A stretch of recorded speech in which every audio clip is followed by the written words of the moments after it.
Boom! Boom! We're gonna look at some statistics, linear algebra. Subvision in the background now. No more linear algebra for now. I think I did a determinant. I'm happy with that. I don't want to do all of the Cramer's rule and all of that shit. Not really like the most applicable to machine learning and what I do.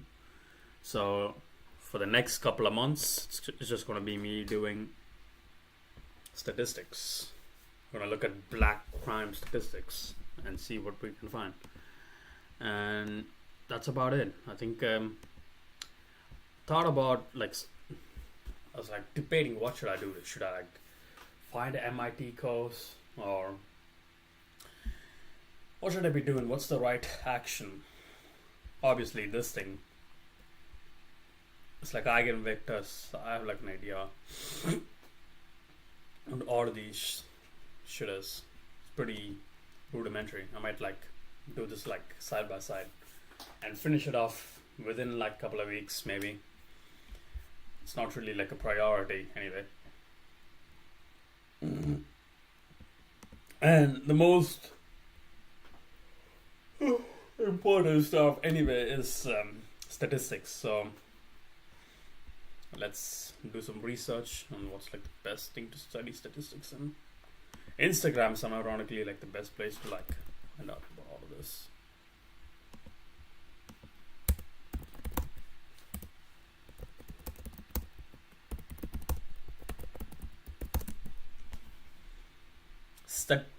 Statics, fucking bro. This is gonna happen so many times. Statistics.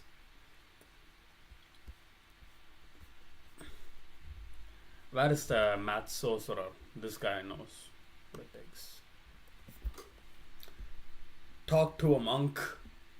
Say your truth.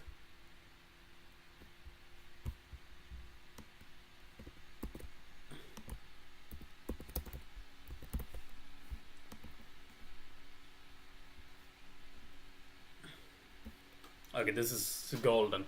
I need to take a piss. Fuck, my back hurts. I did a little bit of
I did like running the other day.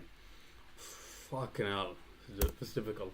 This is probably one of the best, if not the best book, I think, that many people could use to learn statistics with.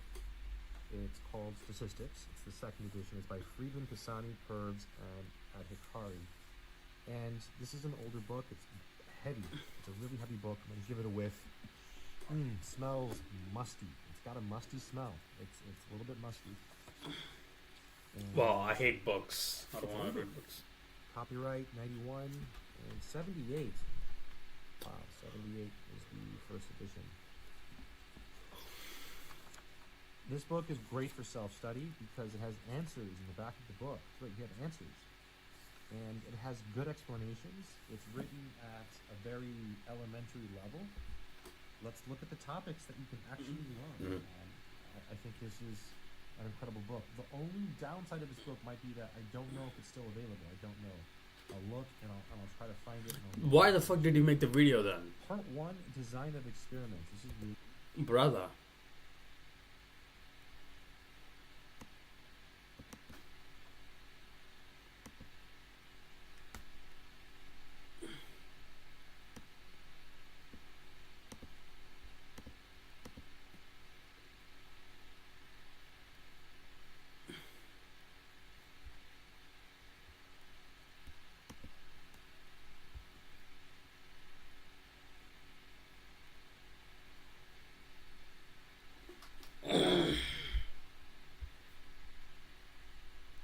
Bro, don't just say the proper method. Don't do this shit. Come on. If you really want to understand mathematical statistics, then you need a mathematical. Fucking hell, man. Statistics. How do I study it? Oh. I'm pretty sure that's okay.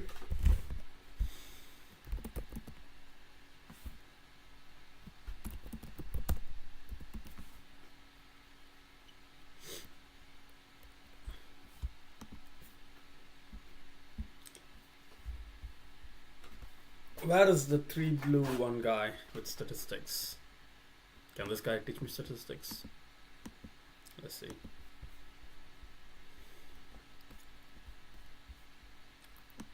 Hey team, Justin Zeltzer here from... I think so. Does he have a step-by-step playlist? Distribution, 10 videos. He got 9. Okay, that's that. Tamil பேசணுமே. Descriptive statistics. What are the statistics? I mean, statistics in general.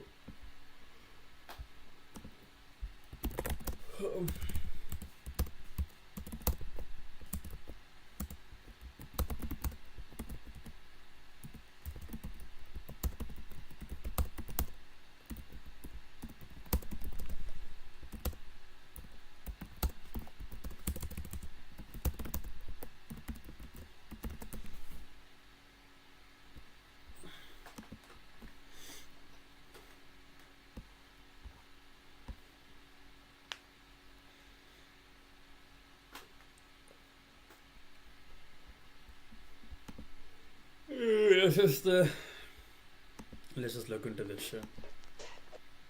13 minutes, brother. I need like at least an hour long videos. You know what I mean? I cannot do 13-minute like bitch ass MIT statistics.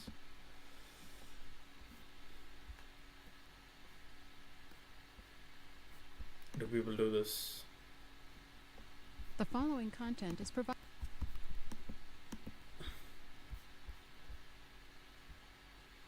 No. How to study it? Best resource.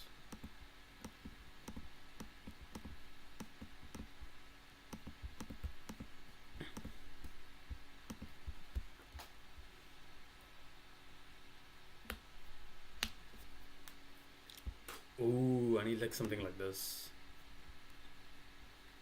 Should be in Bilibili. Should be. Ah, fuck.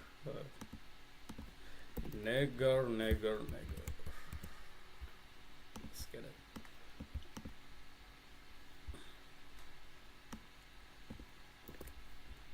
That's how I'm talking, bro. Like, this is like so fucking good. Mathematics for machine learning. I don't want this like bullshit mathematics for machine learning. Is it even good? Yeah, it's not good. It's bullshit.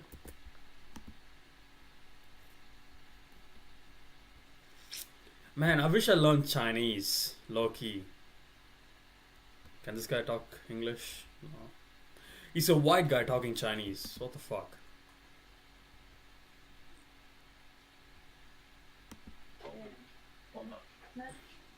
Not yet. But I do have a question. Oh shit, wait, what? Wait, what? What is this?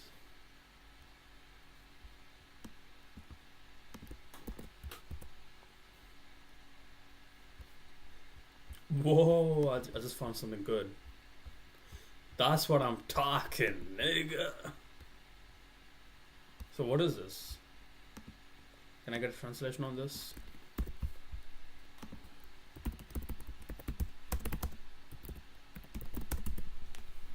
Chinese to English, see? Translate that shit, nigga. International sort of, okay.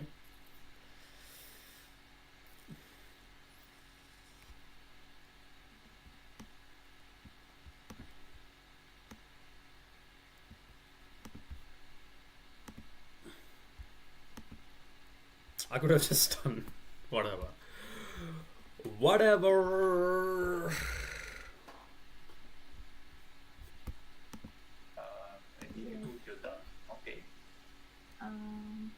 So since the system is microcanonical, Which system? The whole, yes. So the first problem, indeed, we talked about a microcanonical system, closed system. Yes.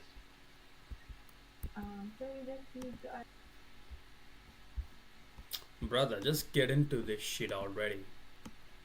What does this mean?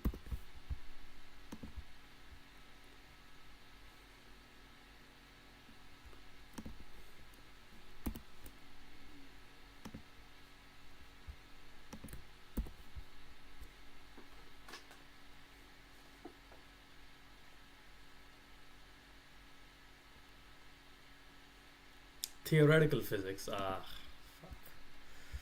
Not the right one. I love pirating shit. It's fun. It's fun pirating stuff. It's always fun.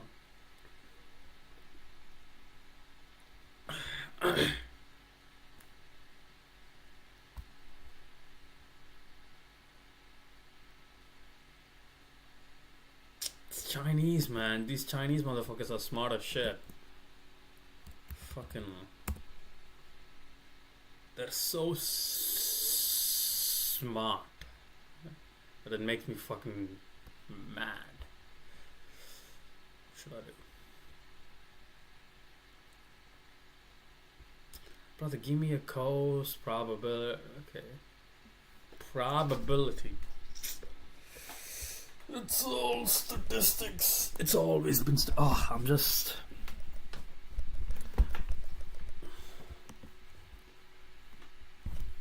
Something specialized is always good.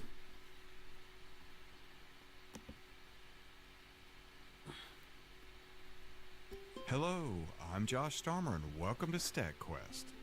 Statistics and machine learning. This guy exists. I'll give him a follow. Oh shit! Everything that I need is right here. Okay. Well, that was easy. That was easy. Okay. Man, human knowledge is just like crazy. How the fuck can you explain this? So what is learning in R? Oh fuck, I don't want to learn another language. Fuck no. Can you do it in fucking Python, please?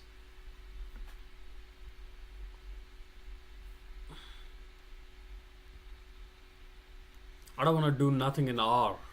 What do you mean R? What a logistic regression. My cat. Okay, bro. Shut the fuck up, please.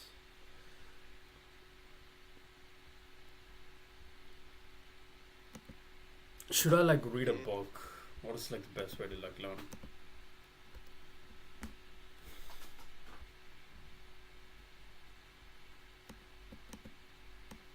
I know this, understanding probability, I know all of this.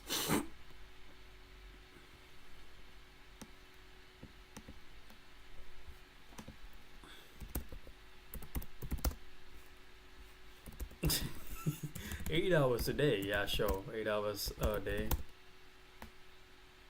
7 days a week. Map? Question mark.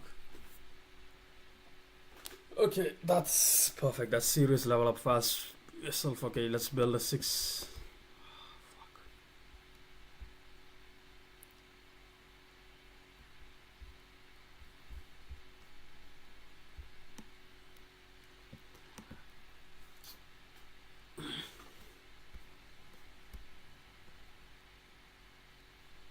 Nigga, I know how to like set up a Python. Like, what the fuck? 8 hours a week. Did I say 8 hours a day?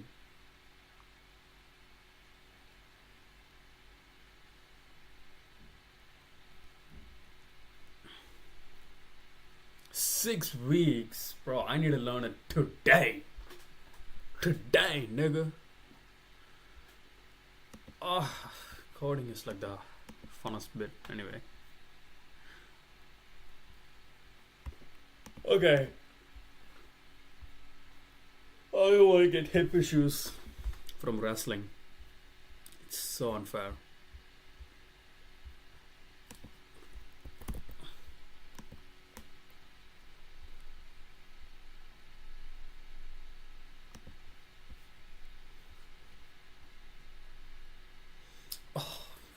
Why? God. Why is a fucking dyke teaching me? Fucking dyke. No. Man, I miss Gilbert Strand, bro. Gilbert Strand, if you can hear me, please save me. Oh, fuck. Fucking dyke, man. Allahu Akbar. Okay, let's see.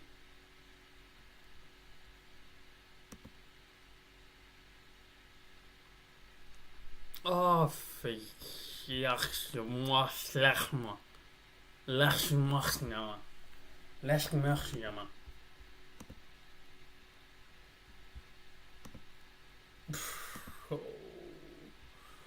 no. Trippy trapper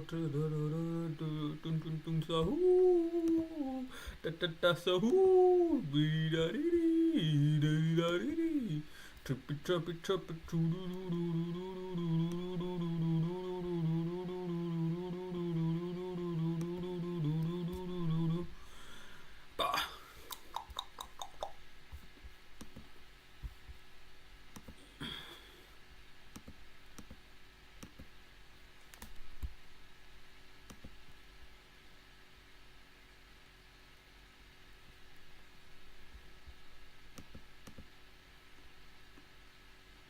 Bro, these guys, man, these Chinese guys are so fucking advanced, low-key.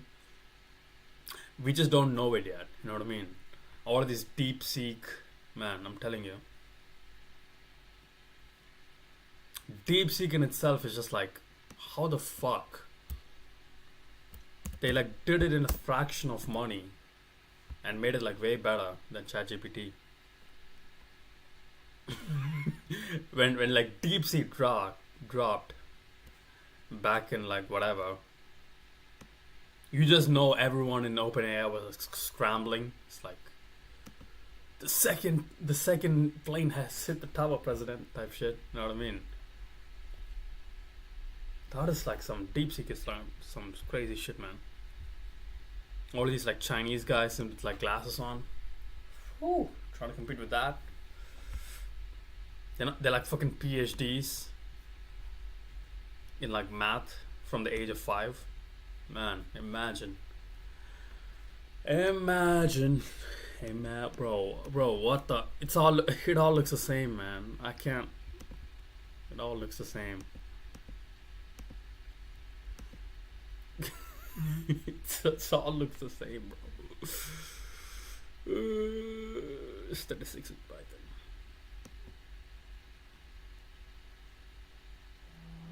When you start to pay attention to what's going on around you, you see that statistics is important. Thank you. I'm gonna finish this today.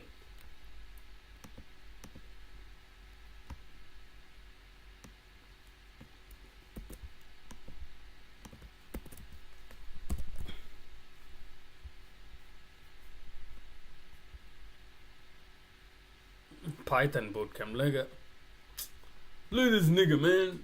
Look at this nigga. You know what I'm saying?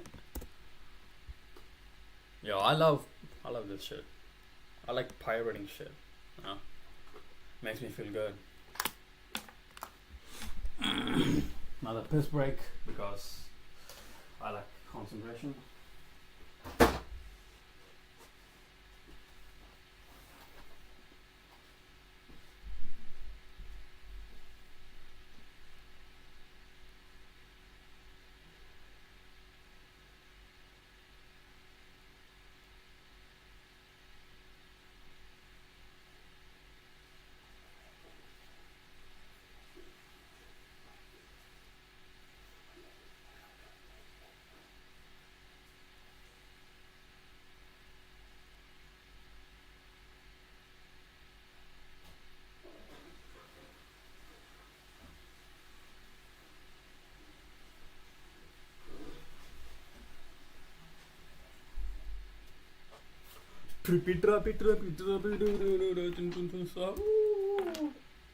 Okay, let's see.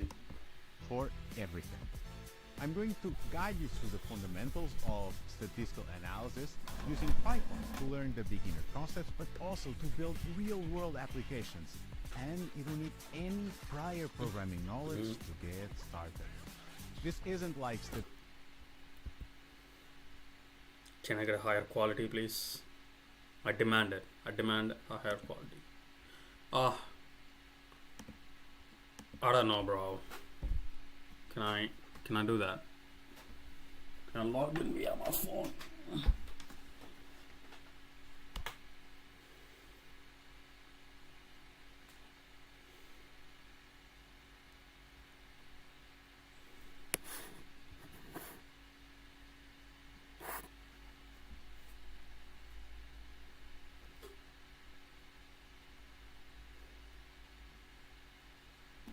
Thank you. Thank you for higher quality. Appreciate it. Love it. Whoever made this fucking... I need to stop using that word, man. Such a mood killer. People don't like it. People think you're low class when you use it. People think you're low class and low intellect when you use that word. statistics in school. It's fucking And idiot, I man. promise you that statistics doesn't have to be boring either. That's because you're going to use the Python skills you learn to build 6 fun projects that use statistics, such as a virtual escape room where players use statistical pattern recognition to progress through puzzles, use inferential statistics to unravel the mysteries of the box office performance for movies, and even use the logistic regression to predict whether a passenger survived the Titanic sinking using the famous Titanic dataset. You're quickly going to appreciate the power and simplicity of statistics with Python. I'm sure of it. Welcome to my bootcamp course on statistics with Python. I'll see you inside.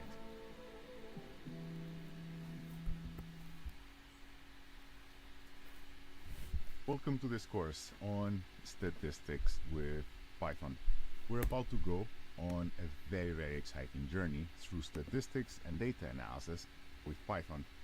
We'll kick it off by setting up the course materials, and you'll just see how crucial statistics are through this case study, which is the Challenger Space Shuttle disaster. Next, get ready to dive deep into Python Essentials, where you'll create your own superhero name, build a split bill calculator, and even become a bouncer at the famous Pergine Club. As we progress to the intermediary level, you'll work on projects like picking a movie and creating a magical pet sound dictionary. After mastering Python, we'll move on to inferential statistics. We'll kick off with descriptive statistics, exploring the simple concepts like mean, median, mode, and standard deviations. We'll go through case studies like Moneyball to give you real-world insights. Is this a good one? I'm just gonna waste my time. Confidence intervals will be our next stop with a fun pizza restaurant case study. Then we'll dive into hypothesis testing, where you'll learn about the p-value, type 1 and type 2 errors, and work on a project to analyze Yelp restaurant data. Regression analysis will be up next, with captivating case studies like pricing diamonds. We'll tackle not only multilinear regression, but also the world of logistic regression with a spam detection case study. We'll wrap up this part on regression analysis with capstone projects studying apps in the Google Play Store, where you'll apply your newly acquired skills to real-world scenarios. Throughout this course, you'll work on exciting projects, develop a deep understanding of statistics and data analysis, and at the same time become proficient in Python. Moreover, if you have any questions, don't keep them to yourself. You're more than welcome to ask them on Discord. I answer all of them, I promise. If you'd like to know more on a specific topic which may not be included in the course, also don't keep it for yourself. You're more than welcome to ask. I'm here to share material on any topics, and I'm here to help you. So let's get started. Until next video, have fun.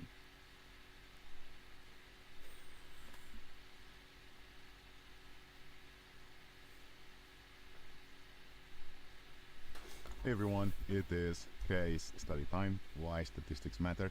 The Challenger space shuttle disaster. And it's this kind of gripping story that really highlights the importance of understanding statistics in decision making. The story is about the Challenger, the space shuttle, that occurred in January 28, 1986. Now, the main reason behind this disaster was the failure of an O-ring seal in the shuttle's right solid rocket booster. The O-rings were supposed to keep hot gases from leaking through the joints of the boosters during launch. The issue was that at low temperatures, these O-rings become less flexible and less effective. So engineers at Morton Thiokol, the company that manufactured the boosters, were already concerned with the O-rings' performance in cold temperatures. In fact, the night before the launch, there was a teleconference between NASA officials and Morton Thiokol engineers.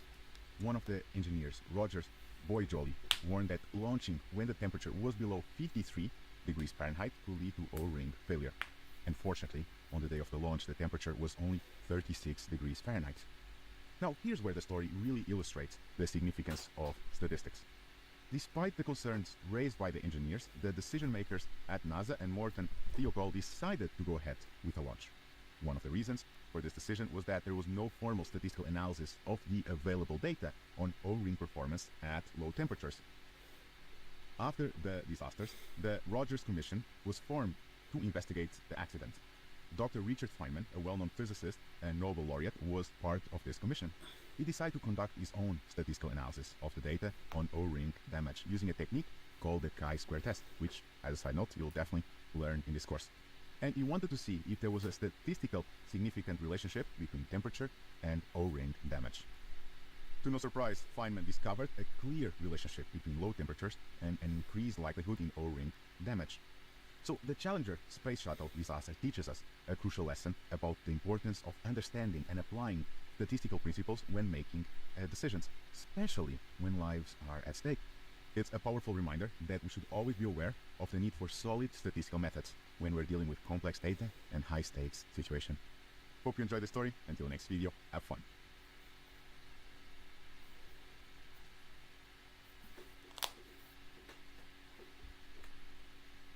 This course is all about statistics with Python, and for that we need a software to program in Python. This video is for those that don't have a Google account, so if you have one, you're welcome to skip it. And for those that are not so familiar with Python, and you should definitely follow this course. In this video, I'll show you how to set up the course materials.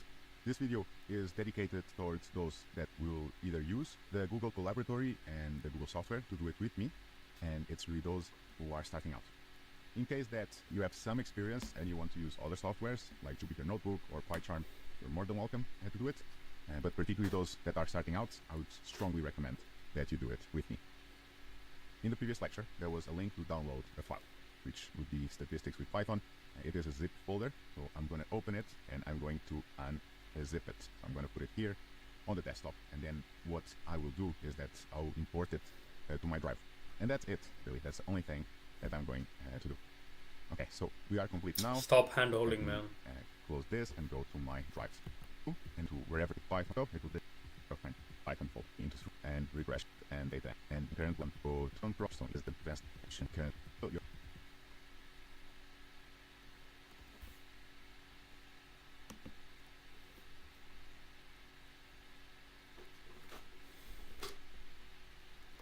welcome to this exciting course section on Python programming. This is the perfect starting point for learners who are in language. If you're looking, although it's not a Python program,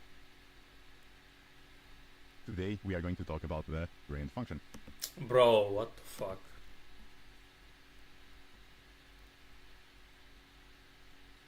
Hey everyone, for this video I would ask you that you please come to the folder that I've shared with you and For fuck's sake.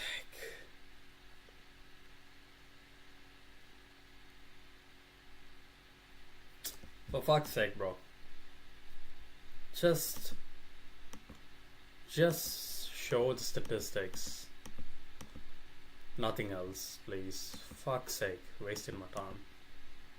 Wasted my time again. Who would have thought? Wasted my time. Okay. Ah, this is the bitch. Let's go. I think I found her. No?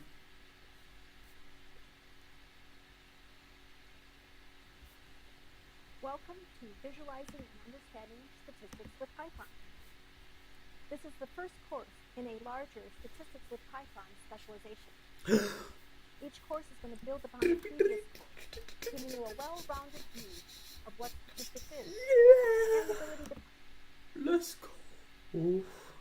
Finding it is unironically like more gets the dopamine on my brains going more than doing the actual work.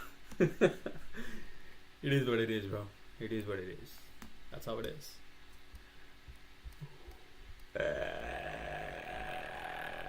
Hello. The purpose of. Is she happy? Like, I need to run a background check on her. 2 questions, 2 hypotheses. Is she Jewish? I'm having a feeling. I'm looking at the nose. Looks like it though. Let's do a background check. Dr. Mike here.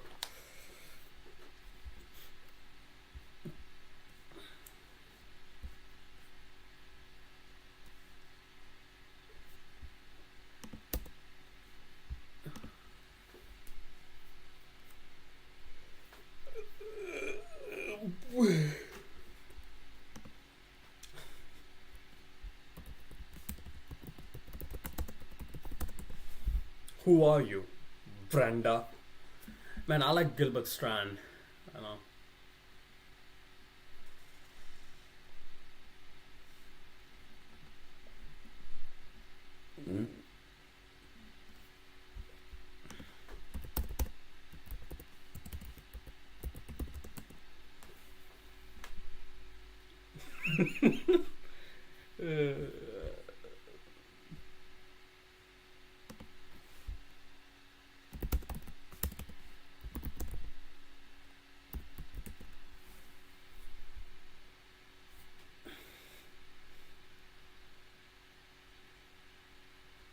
Ah, fuck.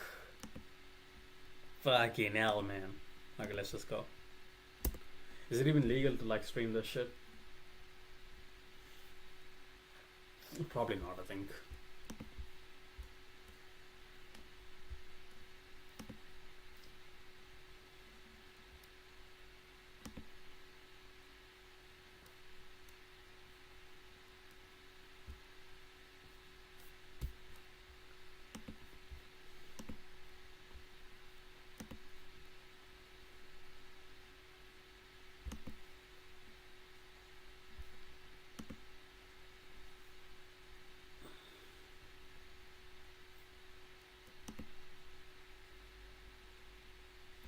Isn't it crazy? I have that shit for free. What should I do now?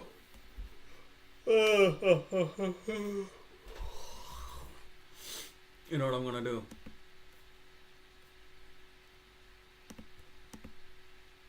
I think it's illegal for me to like stream that.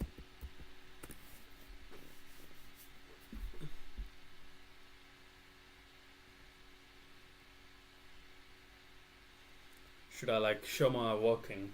What should I do? I'm conflicted. What should I do?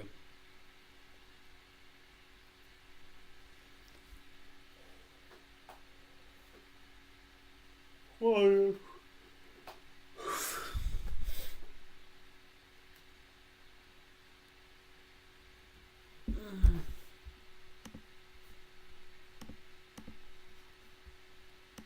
I'm just gonna watch it. I don't. Welcome to Visualizing and Understanding Oh, I can do that, right?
it is illegal for me to like show this. I think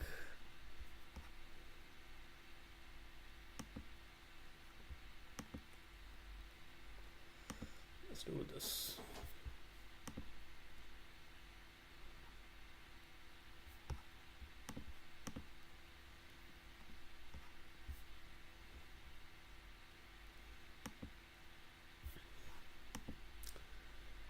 It's illegal for me to do it, but what should I do about it? What should I do about it?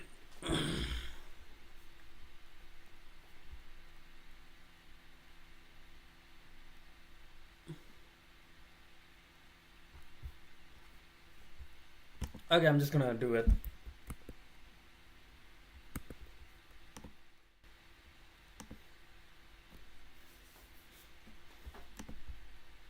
I'm just gonna turn it off. Yeah. You guys gonna hear the blabbering from the bitch, but let me like try to like actually describe it. Oh, maybe. Fuck. Such a bummer because.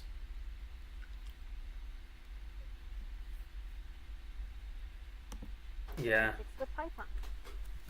This is the first course in a larger Statistics with Python specialization.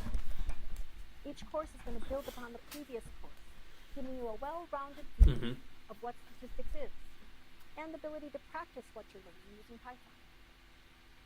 This course has 4 parts.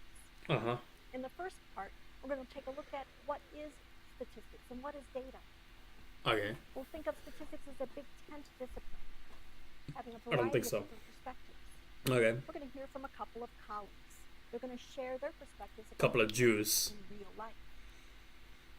We'll see that data are everywhere. And there is a lot of cool stuff in data today. Is it? You'll have the opportunity to share where you use data in your life. I take a shit On every the Sunday. programming side, we'll get an introduction to Jupyter Notebook Okay. and some of the Python basics. Brother, Python basics, Parts how to 2 fuck and you up. 3, we'll start seeing what If we you can teach do Python basics, I'll fuck you up. working with our data, summarizing things graphically and numerically. We'll move from the univariate to the multivariate summarization methods. So you're going to be working with a lot of different data sets. One of the data sets will be on some cartwheel data that we collected on our team members and colleagues. Yes, we were doing cartwheels at work. You're also going to be doing some writing and communicating, sharing with us some results about a pizza study. In part 4, we're going to start looking at how probability sampling and methods to allow us to use the data from just a sample to draw inference about our larger populations. Throughout the course, we'll give you opportunities to do some assessment of your learning. We'll give you some resources to be able to do some deeper dives into some of the topics. And we'll give you some hands-on experiences with some web applets and, of course, your Python tutorials. You're going to be hearing from a number of different members of our team. We are excited for you to start your statistics learning experience. So excited, in fact, I just may have to do a cartwheel to send you on your way.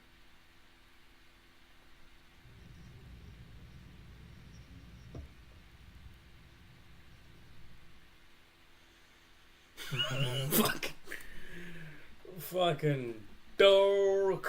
Okay, let me like find an MIT, bro. Just researching on like the best thing to like study, that in itself takes some fucking time. I hate that. I hate that that's true, but it is what it is.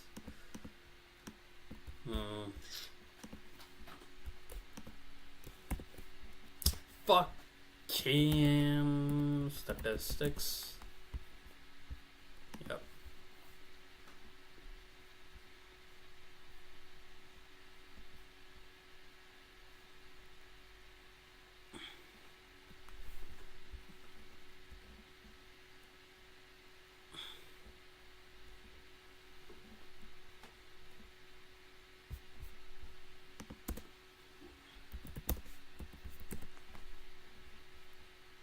Fuck.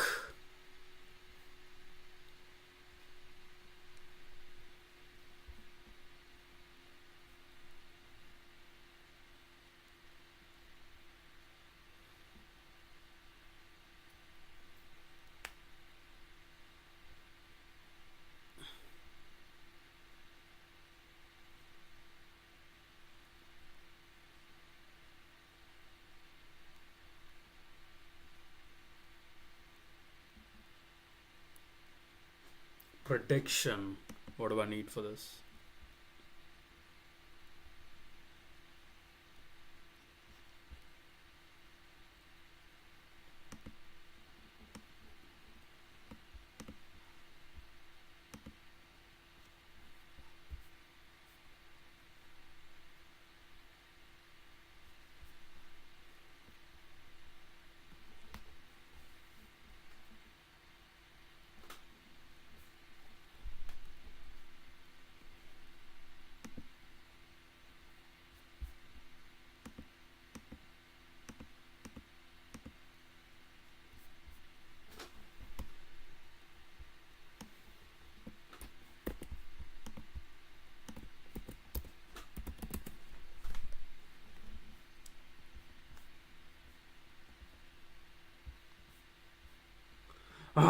I want to kill.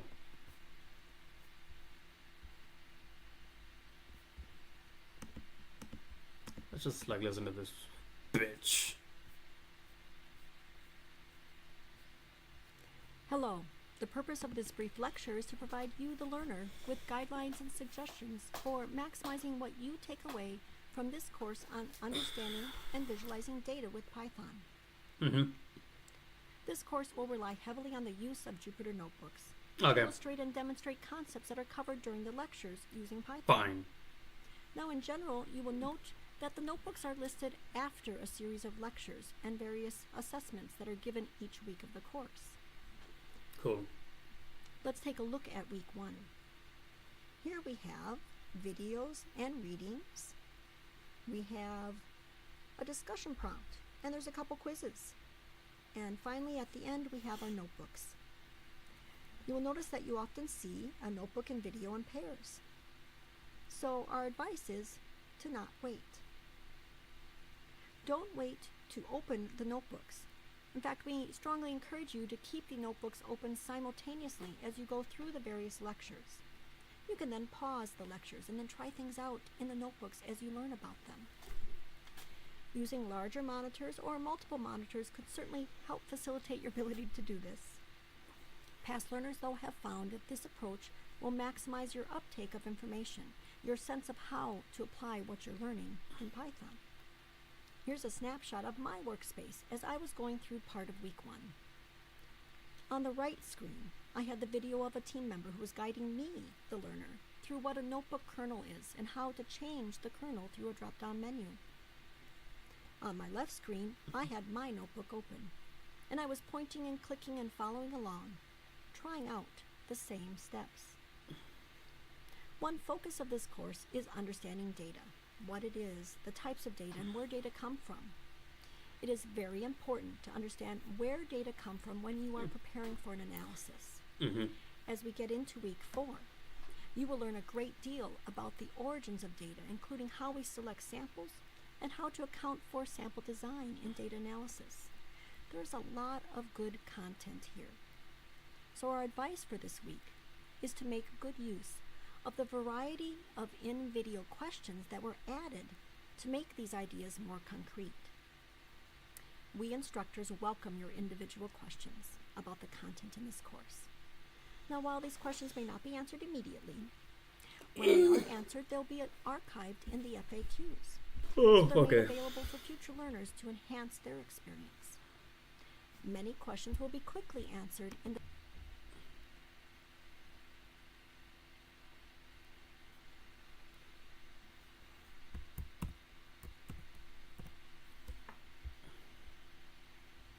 Well, it's the subject that encompasses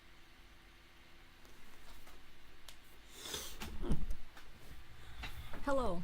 In this lecture, we're going to talk about what is statistics. We're going to do a little bit of terminology. We'll have a few perspectives about the field of statistics, maybe a touch of history, and then some of our connections with our allied fields. So what is statistics?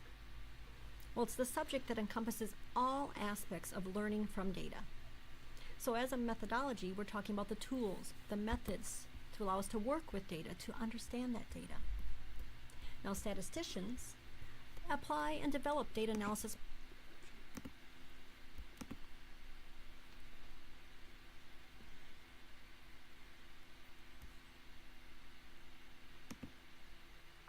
to make sure they have the right level of about you,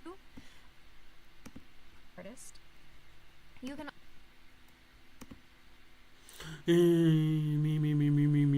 Me. Shut up. I'm talking to myself. I'm so weird.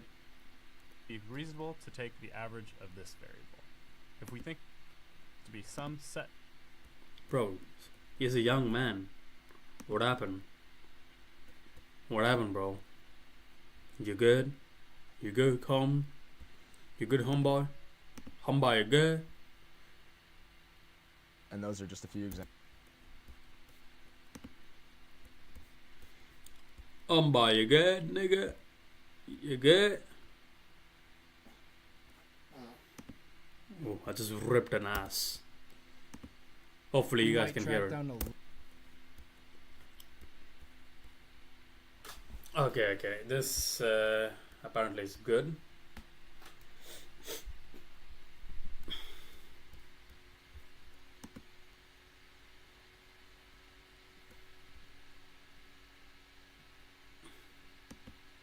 Sampling inherent to the study. You go through this process and understand.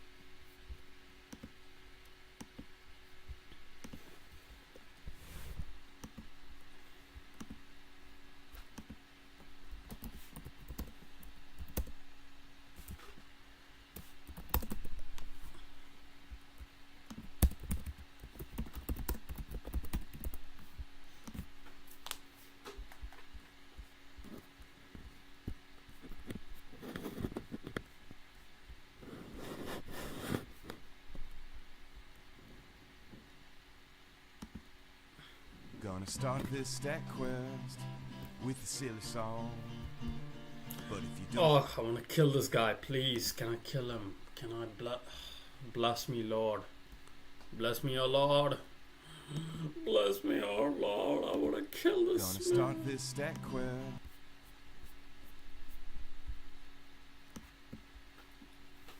Okay, I'm gonna go on a side tangent before going back to statistics. With a silly song. But if you don't like silly songs, that's okay. StatQuest. Hello, I'm Josh Starmer and welcome to StatQuest. Today we're going to do a gentle introduction to machine learning. Note, this StatQuest was originally prepared for and presented at the Society for Scientific Advancement's annual conference.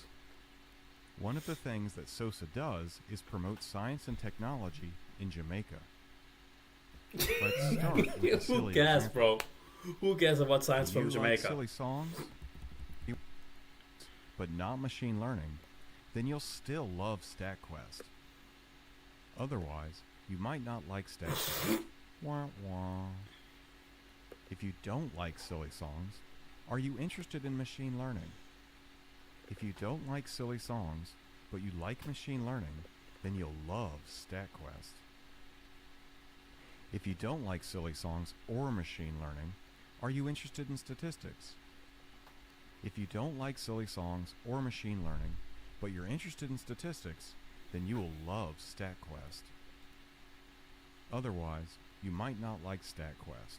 Wah wah. This is a silly example, but it illustrates a decision tree, a simple machine learning method. The purpose of this particular decision tree is to predict whether or not someone will love StatQuest. Alternatively, we could say that this decision tree classifies a person as either someone who loves StatQuest or someone who doesn't. Since decision trees are a type of machine learning, then if you understand how we use this tree to predict or classify if someone would love StatQuest, you are well on your way to understanding machine learning. Bam! Here's another silly example of machine learning. Imagine we measured how quickly someone could run 100 meters, and how much yam they ate. This is me. I'm not very fast, and I don't eat much yam. These are some other people. And this is Niggers. Two Usain Bolt is niggers. very fast, and he eats a lot of yam. Given this pretend data, we see that the more yam someone eats, the faster they run the 100-meter dash. We can fit a black line to the data to show the trend, but we can also use the black line to make predictions. For example, if someone told us they ate this much yam, then we could use the black line to predict how fast that person might run. This is the predicted speed. The black line is a type of Bro, machine that's learning low-key that we use to racist. What the fuck? Yo, black dudes who eat yam. What the fuck? That's low-key racist, bro. Hope someone like in the comment section agrees with me.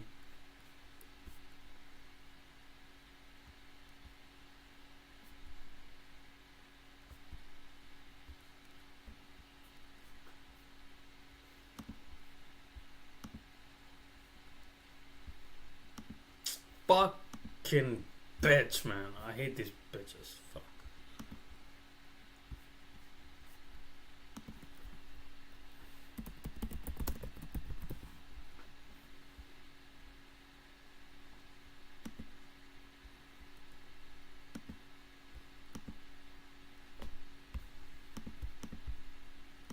To make predictions. In general, machine learning is all about making predictions and classifications. Bam. Now that we can make predictions and classifications, let's talk about some of the main ideas in machine learning. First of all, in machine learning lingo, the original data is called training data. So the black line is fit to training data. Alternatively, we could have fit a green squiggle to the training data. The green squiggle fits the training data better than the black line, but remember, the goal of machine learning is to make predictions. So we need a way to decide if the green squiggle is better or worse than the black line at making predictions. So we find a new person and measure how fast they run and how much yam they eat. And then we find another, and another, and another. Altogether, the blue dots represent testing data. We use the testing data to compare the predictions made by the black line to the predictions made by the green squiggle. Let's start by seeing how well the black line predicts the speed of each person in the testing data. Here's the first person in the testing data. They ate this much yam, and they ran this fast. However, the black line predicts that someone who ate this much yam should run a little slower. So let's measure the distance between the actual speed and the predicted speed, and save the distance on the right while we focus on the other people in the testing data. Here's the second person in the testing data. They ate this much yam, and they ran this fast. But the black line predicts that they will run a little faster. So we measure the distance between the actual speed and the predicted speed, and add it to the one we measured for the first person in the testing data. Then we measure the distance between the real and the predicted speed for the third person in the testing data, and add it to our running total of distances between the real and predicted speeds for the black line. Then we do the same thing for the fourth person in the testing data, and add that distance to our running total for the black line. This is the sum of all the distances between the real and predicted speeds for the black line. Now let's calculate the distances between the real and predicted speeds using the green squiggle. Remember, the green squiggle did a great job fitting the training data, but when we are doing machine learning, we are more interested in how well the green squiggle can make predictions with new data. So, just like before, we determine this person's real speed, and the predicted speed, and measure the distance between them. And just like we did for the black line, we'll keep track of the distances for the green squiggle over here. Then we do the same thing for the second person in the testing data, and the third person, and the fourth person. This is the sum of the distances between the real and predicted speeds for the green squiggle. The sum of the distances is larger for the green squiggle than the black line. In other words, even though the green squiggle fit the training data way better than the black line did a better job predicting speeds with the testing data. So if we had to choose between using the black line or the green squiggle to make predictions, we would choose the black line. Bam. This example teaches two main ideas about machine learning. First, we use testing data to evaluate machine learning methods. Second, don't be fooled by how well a machine learning method fits the training data. Note, fitting the training data well but making poor predictions is called the bias variance trade-off. Oh no, a shameless self-promotion. If you want to learn more about the bias variance trade-off, there's a stat quest that will walk you through it one step at a time. Before we move on, you may be wondering why we used a simple black line and a silly green squiggle instead of a deep learning convolutional neural network. Or, insert newest, bestest, most fancy machine learning method here. There are tons of fancy sounding machine learning methods, and each year something new and exciting comes on the scene. But regardless of what you use, the most important thing isn't how fancy it is, but how it performs with testing data. Double bam. Now let's go back to the decision tree that we started with. Remember, we wanted to classify if someone loves StatQuest based on a few questions. To create the decision tree, we collected data from people who love StatQuest, and from people who did not love StatQuest. Altogether, this was the training data. And we used it to build the decision tree. Then we got data from a few more people who love StatQuest, and a few more people who did not love StatQuest. Altogether, this forms the testing data. We can use the testing data to see how well our decision tree predicts if someone will love StatQuest. The first person in the testing data did not like silly songs, so we go to the right side of the decision tree. They didn't like machine learning either, so we just keep on going down the right side of the decision tree. They didn't like statistics either, so the decision tree predicts that this person will not love StatQuest. However, this person loves StatQuest, so the decision tree made a mistake. Wah wah. The second person in the testing data liked silly songs, and that takes us down the left side of the decision tree. They were also interested in machine learning, so we predict that that person loves StatQuest. And since this person actually loves StatQuest, the decision tree did a good job. Hooray! Now we just run all of the other people in the testing data down the decision tree and compare the predictions to reality. Then we can compare this decision tree to the latest, greatest machine learning method. Ultimately, we pick the method that does the best job predicting if someone will love StatQuest or not. Triple bam. In summary, machine learning is all about making predictions and classifications. There are tons of fancy machine learning methods, but the most important thing to know about them isn't what makes them so fancy. It's that we decide which method fits our needs the best by using testing data. One last thing before we go. You may be wondering how we decide which data So there's like a lot of methods, but it's up to me.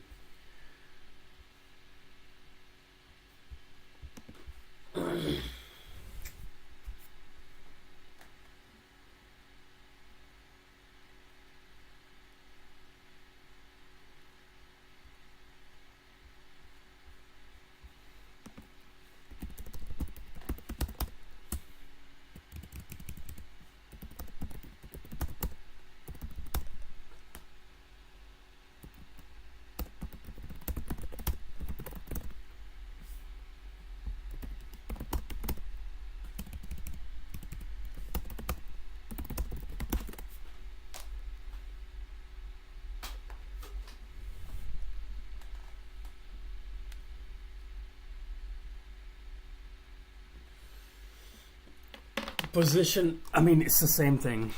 Pose, sequence transition, it's all the same thing. Performance analytics, AI.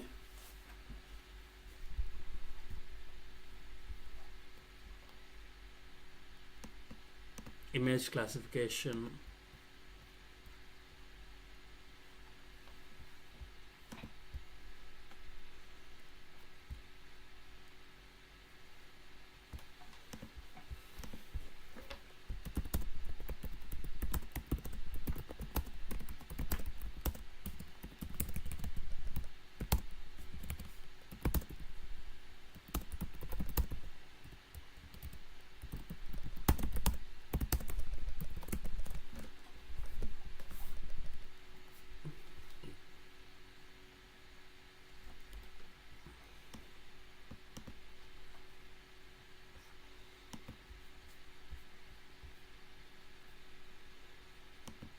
Fuck, let's just go through this.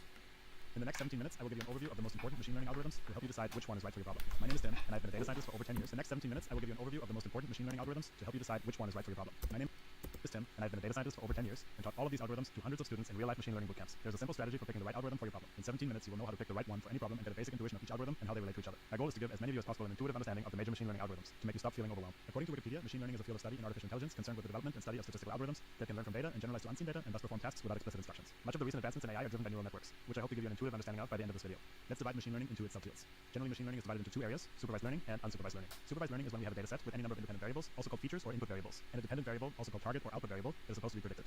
We have a so-called training data set where we know the true values for the output variable, also called labels, that we can train our algorithm on to later predict the output variable for new unknown data. Examples could be predicting the price of a house, the output variable based on features of the house, say square footage, location, year of construction, etc. Categorizing an object as a cat or a dog, the output variable or label based on features of the object, say height, weight, size of the ears, color of the eyes, etc. Unsupervised learning is basically any learning problem that is not supervised, so where no truth about the data is known. So where a supervised algorithm would be like showing a little kid what a typical cat looks like and what a typical dog looks like, and then giving it a new picture and asking it what animal it sees. An unsupervised algorithm would be giving a kid with no idea of what cats and dogs are, a pile of pictures of animals and asking it to group by similarity without any further instructions. Examples of unsupervised problems might be to sort all of your emails into 3 unspecified categories, which you can then later inspect and name as you wish.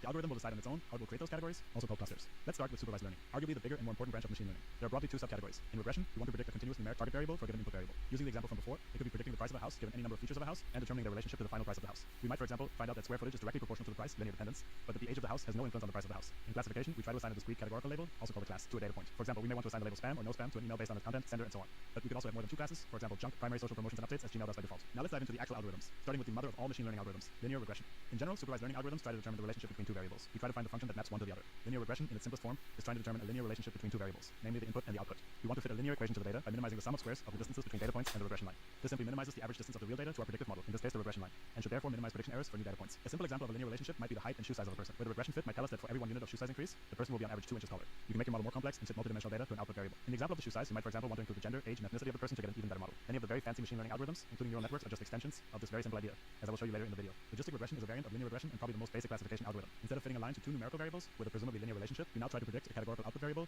using categorical or numerical input variables. Let's look at an example. We now want to predict one of two classes. For example, the gender of a person based on height and weight. So linear regression instead of fitting a line to the data, we now fit a so-called sigmoid function to the data, which looks like this. The equation will now not tell us about a linear relationship between two variables, but will now conveniently tell us the probability of a data point falling into a certain class given the value of the input variable. So for example, the likelihood of an adult person with a height of 180 centimeters being a man would be 80%. This is completely made up, of course. The k-nearest neighbors algorithm, or KNN, is a very simple and intuitive algorithm that can be used for both regression and classification. It is a so-called non-parametric algorithm. So I need to write some shit down. Fuck. Always my pen somewhere else. So I'm doing classification and not prediction. So that's clear.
this is the to-do list for me. And yeah, let's K cluster. What does it mean? Logistic regression. Yeah, regression. Right now, I'm not looking into it. So the value of the input variable. So for example, the likelihood of an adult person with a height of 180 centimeters being a man would be 80%. This is completely made up, of course. The K nearest neighbors algorithm, or KNN, is a very simple and intuitive algorithm written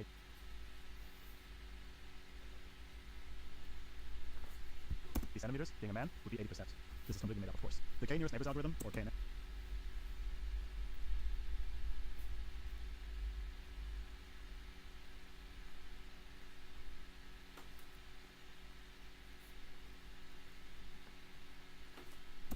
is a very simple and intuitive algorithm that can be used for both regression and classification. It is a so-called non-parametric algorithm. The name means that we don't try to fit any equations and thus find any parameters of a model. So no true model fitting is necessary. The idea of KNN is simply that for any given new data point, we will predict the target to be the average of its K nearest neighbors. While this might seem very simple, this is actually a very powerful predictive algorithm, especially when relationships are more complicated than a simple linear relationship. In a classification example, we might say that the gender of a person will be the same as the majority of the 5 people closest in weight and height to the person in question. In a regression example, we might say that the weight of a person is the average weight of the 3 people closest in height and of chest circumference. This makes a ton of intuitive sense. You might realize that the number 3 seems a bit arbitrary, and it is. K is called the hyperparameter of the algorithm, and choosing the right K is an art. Choosing a very small number of K, say 1 or 2, will lead to your model predicting your training data set very well, but not generalizing well to unseen data. This is called overfitting. Choosing a very large number, say 1,000, will lead to a worsted overall. This is called underfitting. Okay, This number is somewhere in between and depends a lot on the problem at hand. Methods for finding the right hyperparameters include cross-validation, but are beyond the scope of this video. Support vector machine is a supervised machine learning algorithm originally designed for classification tasks, but it can also be used for regression tasks, but are beyond the scope of this video. Support vector machine is a supervised machine learning algorithm originally designed for classification tasks, but it can also be used for regression tasks. The core concept of the algorithm is to draw a decision boundary between data points that separates data points of the training set as well as possible. As the name suggests, a new unseen data point will be classified according to where it falls with respect to the decision boundary. Let's take this arbitrary example of trying to classify animals by their weight and the length of their nose. In this simple case of trying to classify cats and elephants, the decision boundary is a straight line. The SVM algorithm tries to find the line that separates the classes with the largest margin possible, that is maximizing the space between the different classes. This makes the decision boundary generalize well and less sensitive to noise and outliers in the training data. The so-called support vectors are the data points that sit on the edge of the margin. Knowing the support vectors is enough to classify new data points, which often makes the algorithm very memory efficient. One of the benefits of SVM is that it is very powerful in high dimensions. That is, if the number of features is large compared to the size of the data. In those high dimensional cases, the decision boundary is called a hyperplane. Another feature that makes SVMs extremely powerful is the use of so-called kernel functions, which allow for the identification of highly complex nonlinear decision boundaries. Kernel functions are an implicit way to turn your original features into new, more complex features using the so-called kernel trick, which is beyond the scope of this video. This allows for efficient creation of nonlinear decision boundaries by creating complex new features, such as weight divided by height squared, also called BMI. This is called implicit feature engineering. Neural networks take the idea of implicit feature engineering to the next level, as I will explain later. Possible kernel functions for SVMs are the linear, the polynomial, the RBF, and the sigmoid kernel. Another fairly simple classifier is the naive Bayes classifier that gets its name from Bayes' theorem, which looks like this. I believe it's easiest to understand naive Bayes with an example use case that it is often used for spam filters. We can train our algorithm with a number of spam and non from Bayes' theorem, which looks like this. I believe it's easiest to understand naive Bayes with an example use case that it is often used for spam filters. We can train our algorithm with a number of spam and non-spam emails and count the occurrences of different words in each class, and thereby calculate the probability of certain words appearing in spam emails and non-spam emails. We can then quickly classify a new email based on the words it contains by using Bayes' theorem. We simply multiply the different probabilities of all words in the email together. This algorithm makes the false assumption that the probabilities of the different words appearing are independent of each other, which is why we call this classifier naive.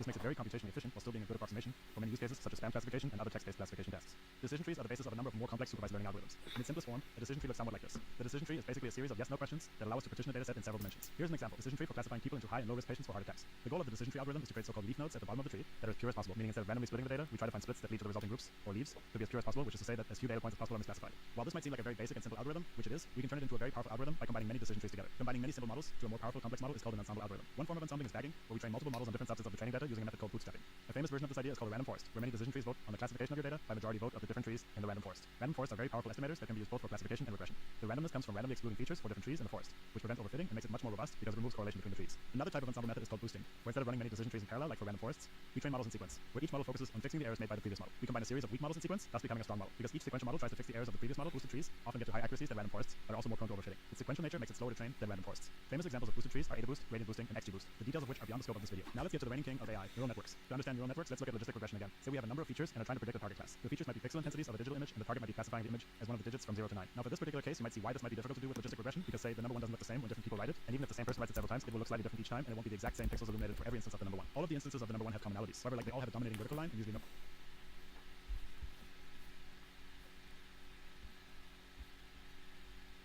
SMV, yeah, support vector machine. In machine learning, one of the most fundamental tasks is when you have a bunch of objects that you want to classify into 2 categories or more. Support vector machine is one of the best nonlinear supervised machine learning models. Given a set of labeled training data, SVM will help us to find optimum hyperplane which categorize new examples. In one-dimensional space, the hyperplane is a point. In two-dimensional space, the hyperplane is a line, and in three-dimensional space, the hyperplane is a surface that divides a space into 2 parts, where each class lies on either side. In the first section of this video, we are going to go through the detailed process of finding the optimum hyperplane. Let's first start with a 2-dimensional linear separable case. Figure 1 shows that the data are separated by a line. In this case, the data are linearly separable. Figure 2 is an example of non-linearly separable data, which means that we cannot find a line to separate the data. Therefore, we say the data are linearly separable if we can find a line to separate the original data. Let's have a closer look at figure 1. In general, there are lots of possible solutions for drawing a hyperplane to separate the positive samples from the negative samples, but which one is the best? SVM can help us choose the best hyperplane, which maximizes the margin, or sometimes we call it a straight around the hyperplane to separate the positive ones from the negative ones. That's the reason why sometimes we also call SVM the maximum margin classifier. Now let's introduce another important concept, support vectors. Support vectors are the data points that lie closest to the hyperplane. They are the data points most difficult to classify, which also decide which hyperplane we should choose. Unlike some other machine learning models, like linear regression or neural network, which all data points influence the final optimization, for SVM, only the difficult point, which is the support vectors, has an impact on the final decision boundary. Moving a support vectors moves the decision boundary. Moving the other vectors has no impact.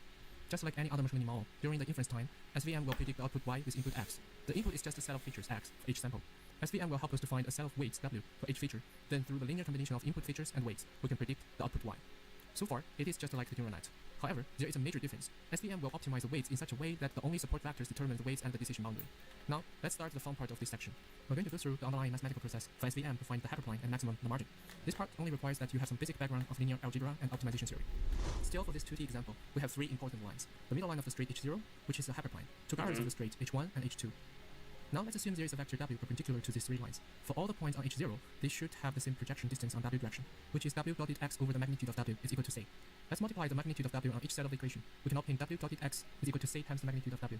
Now let's substitute c times the magnitude of w with negative b. We can get the function of the length h0 as w dotted x plus b is equal to 0, which is the equation for h0. We know that. Here we only have two dimensions, so this can be expanded as the following function. In fact, this expression works for any number of dimensions. Once we have the expression of hyperplane, we can then use it to make predictions. For this example, if the expression for any unknown sample is equal or greater than 0, we predict it as a positive sample. Otherwise, we predict the unknown as negative. Similarly, we can write the expression for gather h1 and h2. Here k is just another constant value, and we can rescale w and b to make k is equal to 1 for mathematical convenience. As we have introduced before, SVM is a maximum margin classifier. To find a way to express the margin or street weights here, let's introduce two vectors. One x negative to a negative sample on the gather h2, another one x positive to a positive sample on the gather h1. Now let's take the difference of these two vectors, and dot product is with the unit vector perpendicular to h0. We can get the expression of the weights of the street. From previous derived function for gather h1 and h2, we can get w dotted x positive is equal to 1 minus b for the positive sample, and w dotted x negative is equal to negative 1 minus b for negative sample. Let's substitute them back to the straight weights equation and derive it as 2 over the magnitude of w. In order to maximize these weights, we thus need to minimize the magnitude of w. For mathematical convenience, it is equivalent to minimize 1/2 times the magnitude of w squared, which also equivalent to 1/2 times w dotted w. However, we cannot make the straight weights arbitrarily large. We can only expand the straight weights under the condition that there are no data points between h1 and h2. Mathematically, this means for all the positive samples, they should obey the constraint w dotted x plus b is greater or equal to 1, and for all the negative samples, the constraint is w dotted x plus b is less or equal than negative 1. Now let's introduce another variable y to transform these two equations to make it more convenient for multipliers. This will give us some new expressions, using weights of this expression and set them over I for all the samples. Respond to the samples in the gut a separable, and there is no outliers in the data. And the above SVM formulation is called hard margin SVM. What if there are some noise and outlier in the dataset? We will talk about how to deal with this limitation using soft margin SVM. Basically, the trick is very simple. Let's add a slack variable zeta to the constraints of the optimization problem. It now becomes this equation with zeta. By adding these slack variables, when minimizing the objective function, it is now possible to satisfy the constraint even if some outliers depends how important data should be, which means how much we want to avoid misclassifying each training technique called kernel trick to deal with this kind of problem. For this example, it looks like there is no easy way to draw a line to separate the positive samples from the negative samples. However, if we transform the data from one space to another space, we would be able to find a hyperplane to separate the data. Now let's revisit our Lagrange expression. We find that the optimization only depends on the dot product of the sample x sub I and sub j. So we could use any transformation function that can be expressed at the dot product of x what sub are I these and x sub j. maths, bro? What the fuck is this math? What the fuck am I looking at? Who is Adam and what's he? What the fuck? Naive Bayes theorem, kernel function. Kernel function is the one. Okay, I need to know. Brother. What are you talking about? Image classification with PyTorch. I mean, that's what I'm doing. This is what we are going to learn in this video. For a 2D image like this, after flattening it into a 1D vector, we're going to fit it into a model to classify the image into one of the single-digit numbers, ranging from 0 to 9. Okay, bro, you're like really smart, I get this it, simple network okay. has only 2 layers. The input size is 6 times 6, which is 36.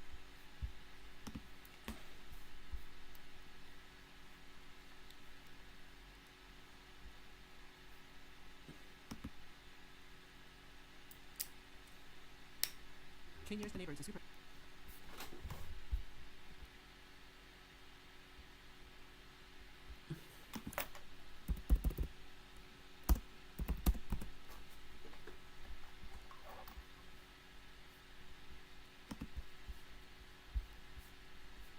Bro, I hate this guy. Fuck you, bro. I need to stop using F word. So unprofessional.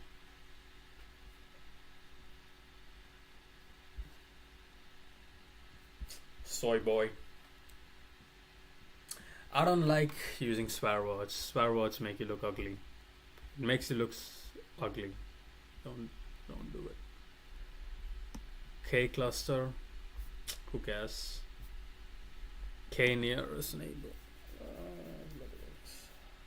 In recent years, machine learning has come a long way, introducing models that are more and more complex, from linear regression to SVM to trees, neural networks, and even large language models like ChatGPT.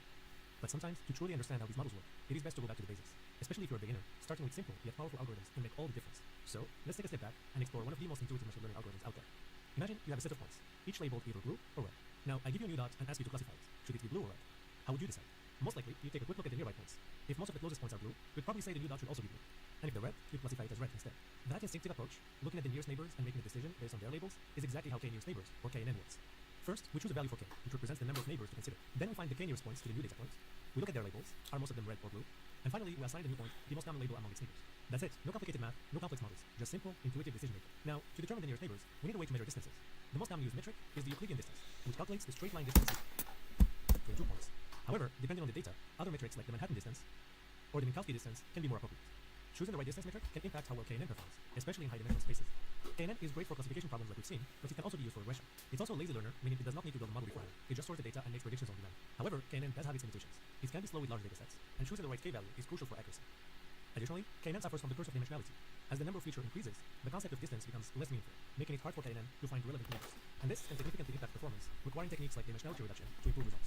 But as a starting point in machine learning, it's one of the best ways to understand how classification works in a intuitive way. So, next time you need to classify something, just ask yourself, what do its nearest neighbors say? Because sometimes, the simplest approach is the most effective. If you found this explanation helpful, don't forget to like, subscribe, and let me know in the comments if you'd like more beginner-friendly machine learning videos. See you in the next one.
Okay, I need to learn how this shit works.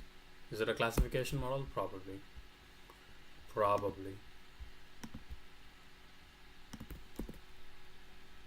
CNN.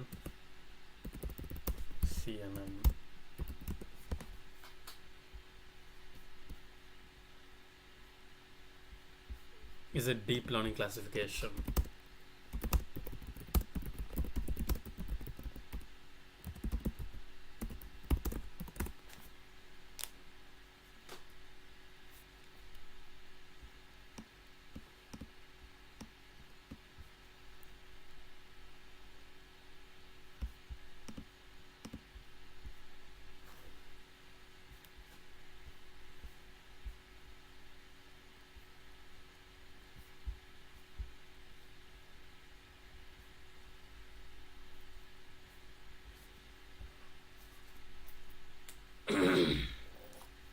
I'm studying CNN.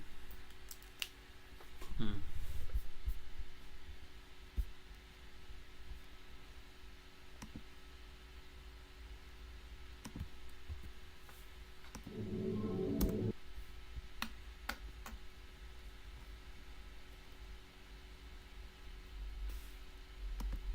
Welcome to this Deepleser demo.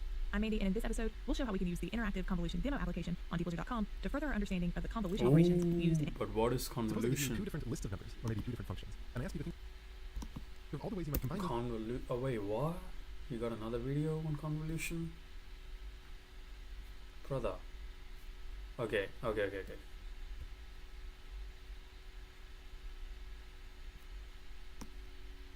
Let's see this. Let's see the modern news now. Yesterday at OpenAI Dev Day, Sam Altman walked on the stage in San Francisco and said, "Your entire tech stack is deprecated." That's not a direct quote, I'm just paraphrasing, but we have about a half dozen newly released features that will change the way developers build AI-powered apps in the future. The biggest bet OpenAI is making is turning ChatGPT into an app platform, which means you no longer have to use old-fashioned websites or mobile apps like a boomer. The goal is to make ChatGPT like an operating system that you're completely locked into. Imagine this. You want to play your favorite song on Spotify, like I'm Quitting Prozac to Continue Drinking by 19-year-old pop sensation Jimmy Brown. In the future, you no longer need to open the Spotify app and hit the play button. Instead, you can simply open the ChatGPT app and type out an awkward prompt to tell ChatGPT to push the button for you. Looks like the future of AI is going to skip the great robot war of 2029 prophesized in Terminator and go straight to the year of 2505 prophesized in Idiocracy. Now there are plenty of tards out there living really kick-ass lives. But developers who ride the ChatGPT app's wave early stand to make tons of money from the massive distribution opportunity of their 800 million weekly active users. But apps in ChatGPT isn't the most interesting announcement. You also need to know about AgentKit, Codex with GitHub Actions, new models for poor people, and some big updates to the API. Okay. Waste of time.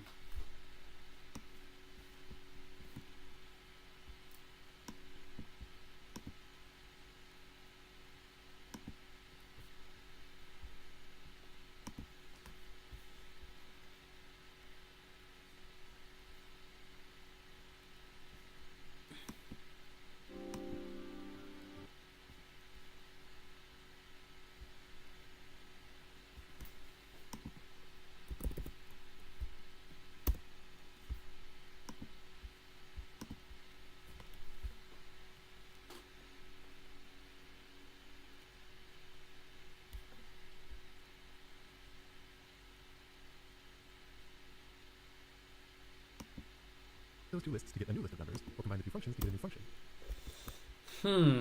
Convolution. It's convoluted. It's just convoluted, G.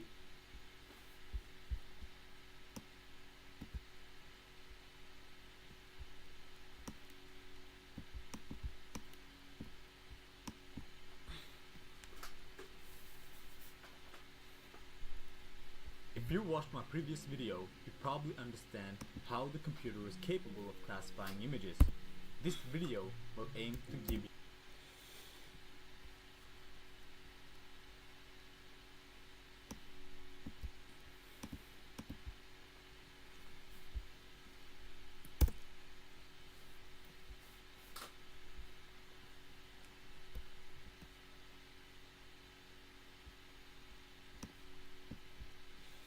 I need to watch these 4 videos and learn more about CNN. How to opt to, can I?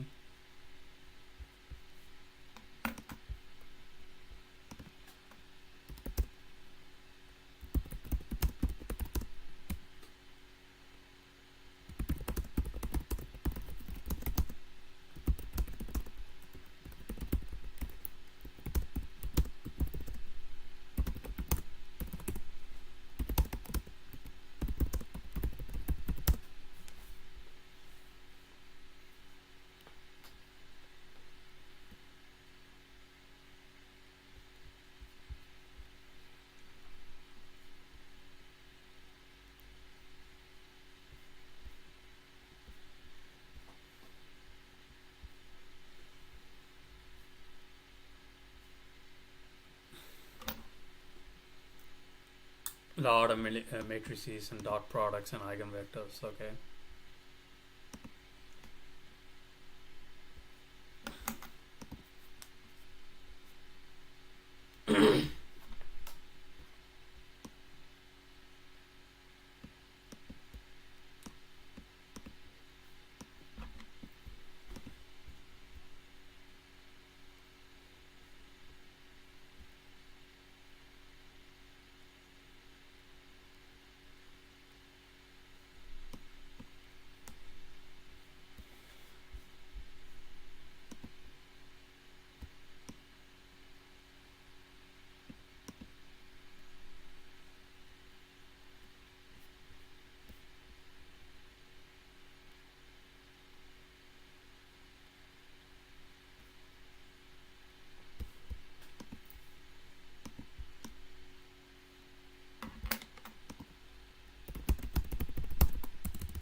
I'm gonna watch all of this video.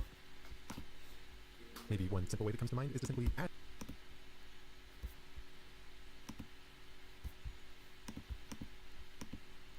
them together term by term. Likewise with the functions, you can add all the core. Suppose I give you two different lists of numbers, or maybe two different functions, and I ask you to think of all the ways you might combine those two lists to get a new list of numbers, or combine the two functions to get a new function. Maybe one simple way that comes to mind is to simply add them together term by term. Likewise with the functions, you can add all the corresponding outputs. In a similar vein, you could also multiply the two lists term by term and do the same thing with the functions. But there's another kind of combination just as fundamental as both of those, but a lot less commonly discussed, known as a convolution. But unlike the previous two cases, it's not something that's merely inherited from an operation you can do to numbers. It's something genuinely new for the context of lists of numbers or combining functions. They show up all over the place. They are ubiquitous in image processing. It's a core construct in the theory of probability. They're used a lot in solving differential equations, and one context where you've almost certainly seen it, if not by this name, is multiplying two polynomials together. As someone in the business of visual explanations, this is an especially great topic, because the formulaic definition, in isolation and without context, can look kind of intimidating, but if we take the time to really unpack what it's saying, and before that, actually motivate why you would want something like this, it's an incredibly beautiful operation. And I have to admit, I actually learned a little something while putting together the visuals for this project. In the case of convolving two different functions, I was trying to think of different ways you might picture what that could mean. And with one of them, I had a little bit of an aha moment for why it is that normal distributions play the role that they do in probability, why it's such a natural shape for a function. But I'm getting ahead of myself, there's a lot of setup for that one. In this video, our primary focus is just going to be on the discrete case, and in particular building up to a very unexpected but very clever algorithm for computing these. And I'll pull out the discussion for the continuous case into a second part. It's very tempting to open up with the image processing examples, since they're visually the most intriguing, but there are a couple bits of finickiness that make the image processing case less representative of convolutions overall. So instead, let's kick things off with probability. And in particular, one of the simplest examples that I'm sure everyone here has thought about at some point in their life, which is rolling a pair of dice and figuring out the chances of seeing various different sums. And you might say, not a problem, not a problem. Each of your 2 dice has 6 different possible outcomes, which gives us a total of 36 distinct possible pairs of outcomes. And if we just look through them all, we can count up how many pairs have a given sum. And arranging all the pairs in a grid like this, one pretty nice thing is that all of the pairs that have a constant sum are visible along one of these different diagonals. So simply counting how many exist on each of those diagonals will tell you how likely you are to see a particular sum. And I'd say, very good, but can you think of any other ways that you might visualize the same question? Other images that can come to mind to think of all the distinct pairs that have a given sum? And maybe one of you raises your hand and says, yeah, I've got one. Let's say you picture these 2 different sets of possibilities, each in a row, but you flip around that second row. That way, all of the different pairs which add up to 7 line up vertically like this. And if we slide that bottom row all the way to the right, then the unique pair that adds up to 2, the snake eyes, are the only ones that align. And if I schlunk that over 1 unit to the right, the pairs which align are the 2 different pairs that add up to 3. And in general, different offset values of this lower array, which remember I had to flip around first, reveal all the distinct pairs that have a given sum. As far as probability questions go, this still isn't especially interesting because all we're doing is counting how many outcomes there are in each of these categories. But that is with the implicit assumption that there's an equal chance for each of these faces to come up. But what if I told you I have a special set of dice that's not uniform? Maybe the blue die has its own set of numbers describing the probabilities for each face coming up, and the red die has its own unique distinct set of numbers. In that case, if you wanted to figure out, say, the probability of seeing a 2, you would multiply the probability that the blue die is a 1 times the probability that the red die is a 1. And for the chances of seeing a 3, you look at the 2 distinct pairs where that's possible, and again, multiply the corresponding probabilities, and then add those 2 products together. Similarly, the chances of seeing a 4 involves multiplying together 3 different pairs of possibilities and adding them all together. And in the spirit of setting up some formulas, let's name these top probabilities A1, A2, A3, and so on, and name the bottom ones B1, B2, B3, and so on. And in general, this process, where we're taking 2 different arrays of numbers, flipping the second one around, and then lining them up at various different offset values, taking a bunch of pairwise products and adding them up, that's one of the fundamental ways to think about what a convolution is. So just to spell it out a little more exactly, through this process we just generated probabilities for seeing 2, 3, 4 on and on up to 12. And we got them by mixing together one list of values A and another list of values B. In the lingo, we'd say the convolution of those 2 sequences gives us this new sequence, the new sequence of 11 values, each of which looks like some sum of pairwise products. If you prefer, another way you could think about the same operation is to first create a table of all the pairwise products, and then add up along all these diagonals. Again, that's a way of mixing together these 2 sequences of numbers to get us a new sequence of 11 numbers. It's the same operation as the sliding windows thought, just another perspective. That's the power of diagonal matrix. Fuck. It's all connected. Here's how you might see it written down. The convolution of A and B, denoted with this little asterisk, is a new list, and the nth element of that list looks like a sum. And that sum goes over all different pairs of indices, I and j, so that the sum of those indices is equal to n. It's kind of a mouthful, but for example, if n was 6, the pairs we're going over are 1 and 5, 2 and 4, 3 and 3, 4 and 2, 5 and 1. All the different pairs that add up to 6. But honestly, however you write it down, the notation is secondary in importance to the visual you might hold in your head for the process. Here, maybe it helps to do a super simple example, where I might ask you what's the convolution of the list 1, 2, 3 with the list 4, 5, 6. You might picture taking both of these lists, flipping around that second one, and then starting with it slid all the way over to the left. Then the pair of values which align are 1 and 4, multiply them together, and that gives us our first term of our output. Slide that bottom array 1 unit to the right, the pairs which align are 1, 5, and 2 and 4, multiply those pairs, add them together, and that gives us 13, the next entry in our output. Slide things over once more, and we'll take 1 times 6 plus 2 times 5 plus 3 times 4, which happens to be 28. One more slide, and we get 2 times 6 plus 3 times 5, and that gives us 27. And finally, the last term will look like 3 times 6. If you'd like, you can pull up whatever your favorite programming language is and your favorite library that includes various numerical operations, and you can confirm I'm not lying to you. If you take the convolution of 1, 2, 3 against 4, 5, 6, this is indeed the result that you'll get.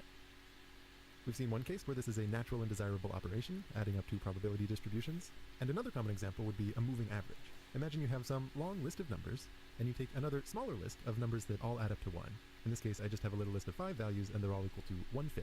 Then if we do this sliding window convolution process, and kind of close our eyes and sweep under the rug what happens at the very beginning of it, once our smaller list of values entirely overlaps with the bigger one, think about what each term in this convolution really means.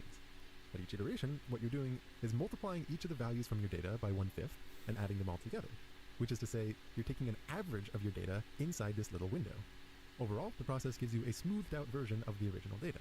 And you can modify this starting with a different little list of numbers, and as long as that little list all adds up to 1, you can still interpret it as a moving average. In the example shown here, that moving average would be giving more weight towards the central value. This also results in a smoothed out version of the data. If you do kind of a two-dimensional analog of this, it gives you a fun algorithm for blurring a given image. And I should say the animations I'm about to show are modified from something I originally made for part of a set of lectures I did with the Julia Lab at MIT for a certain open courseware class that included an image processing unit. There we did a little bit more to dive into the code behind all of this, so if you're curious I'll leave you some links. But focusing back on this blurring example, what's going on is I've got this little 3x3 grid of values that's marching along our original image, and if we zoom in, each one of those values is 1/9, and what I'm doing at each iteration is multiplying each of those values. Okay, I think I'm done. I will learn about convolution when I'm on the walk. I do my daily walk, and I'm gonna learn about convolution. Convolution sounds fun. That's the topic for today. I need to write that down.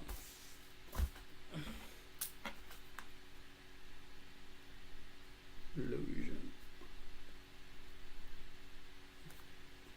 So another thing that I want to do is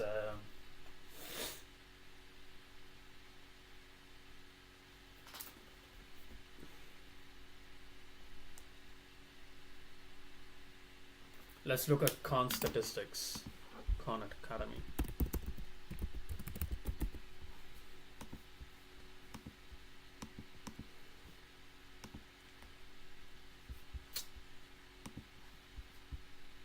Is this the best way to learn statistics?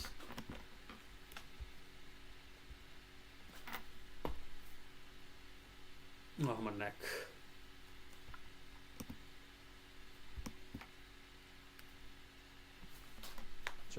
Of this methodology.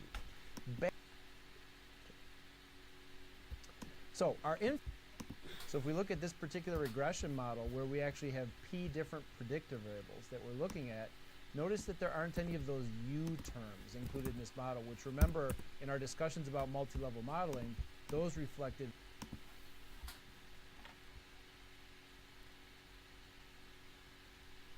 It's 16 hours.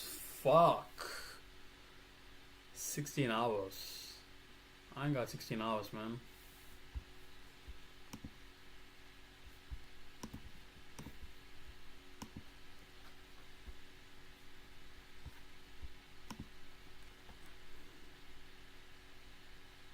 Welcome to Visualizing and Understanding Statistics with Python.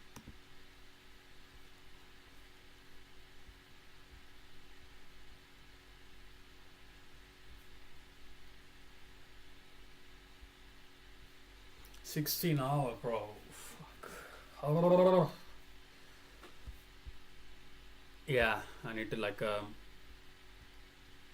understand all of this. Ah, fuck. Probability.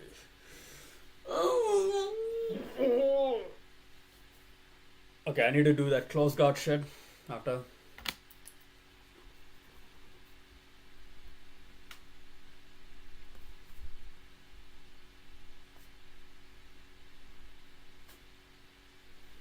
Okay, easy goals. Let's go.